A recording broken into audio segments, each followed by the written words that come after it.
Vi kollar läktavståndet. Här är läktavståndet 38,5.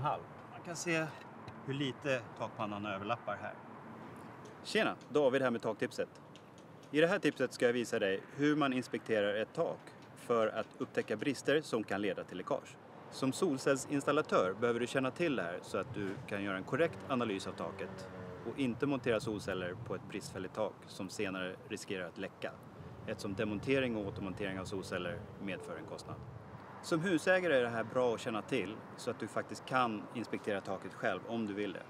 Som takläggare eller någon annan som ska göra en bedömning av takets skick så behöver du veta var du ska inspektera där det är störst chans att det läcker. Så att du inte rekommenderar att lägga om ett tak som egentligen håller längre, men heller inte ger falska förhoppningar om en lång livslängd när taket riskerar att läcka. Det mest grundläggande att känna till är att taket är till för att skydda dig, ditt hus och dina ägodelar. Och ett tak som läcker kan orsaka många problem med skador och mögel som kan bli ohälsosamma och väldigt kostsamma att åtgärda. För att göra en bra bedömning av taket så behöver du veta hur vatten kan bete sig och hur det kan ta sig in i huset.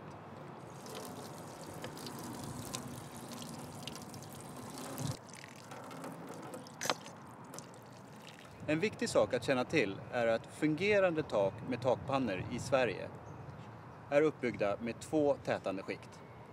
Det övre skiktet med takpannor och plåtdetaljer och det undre skiktet med underlagspapp och tätande plåtar kring till exempel skorstenarna. Okej, så nu ska jag visa er de vanligaste ställena där det kan läcka och som man måste inspektera som minsta krav för att kunna göra en korrekt bedömning. Första är nocken.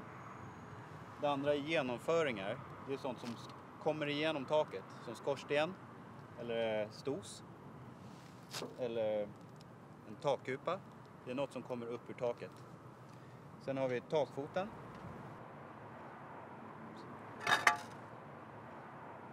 Längs gavlarna. Och låglutande delar av taket, så som taket på takkupan. Hade det funnits en vinkelränna här så hade man inspekterat kring den också eftersom det är så vanligt att de läcker. Här uppe på nocken är det 2 saker jag vill kolla. Det ena saken är hur det är infäst och det andra är hur tätt det är. Så här ska det egentligen vara en skruv med tätbricka så att det täcker för det här hålet. Och här vill jag ha ett nockband som tätar här. Så att om det regnar och blåser in under nockpannan så ska det inte komma in på underlagspappen. Kring genomföringar så som vid skorstenen. Då vill jag kolla plåten. Och här ser vi att den är sprucken. Så här kan det läcka vatten. Och dels vill jag kolla här inunder. Nu kolla här. Här är det helt öppet. Sist de la om det här taket så har de bara lagt pappen ovanpå det gamla fina underbeslaget. Underbeslaget är till för att göra det tätt. Men underbeslaget måste ligga ovanpå underlagspappen.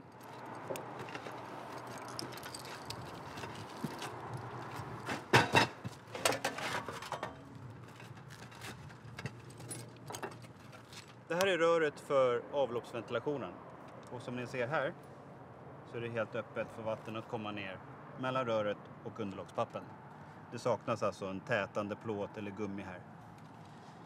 Och om man kollar på den här stosen. När den sitter på här. Så här kan det rinna vatten ner mellan plåten och röret. Och så ska det inte vara. Nu är jag nere vid takfoten. Och det jag kollar på här är dels underlagspappen. Här är underlagspappen hel. Även om kvaliteten på den inte är jättebra så är den i alla fall hel. Men så kollar jag på en annan sak och det är att den är formad som en kil här nere vid takfoten. Så nedersta takpannan, den lutar mot takpappen. Det ser ni här att det har slitits på pappen. Men så ser jag också att det saknas en fotplåt. Och det är en plåt som går in under pappen och ner i hängrännan. Så eventuellt vatten som rinner här ska på ett bra sätt rinna ner i hängrännan. Nästa viktiga sak att inspektera det är läktavståndet. Låga lutningar med för glest läktavstånd leder till att vatten tar sig in. Och det här gäller inte bara takkuper utan även taket som går här.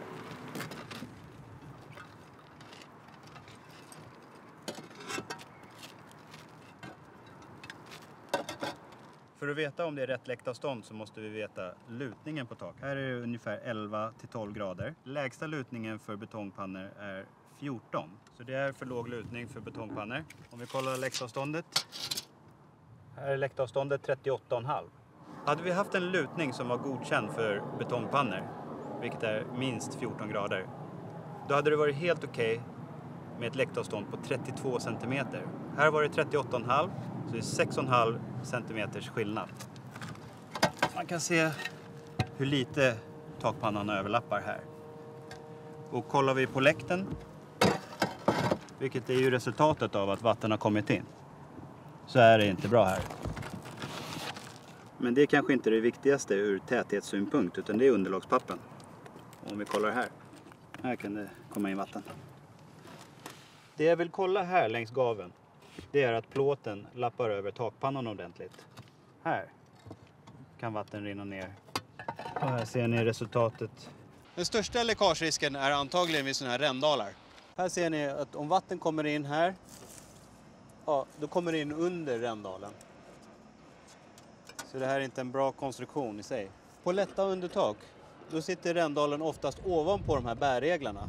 Vilket betyder att vatten som rinner här, det rinner under rändalen. Det jag ser direkt är att pappen är inte ansluten korrekt mot den här vinkelränans plåt. Så vattnet rinner nu under vinkelrännan och in i kåken. Så det här var de viktigaste sakerna att inspektera för att bedöma om taket kommer att hålla en tid eller inte.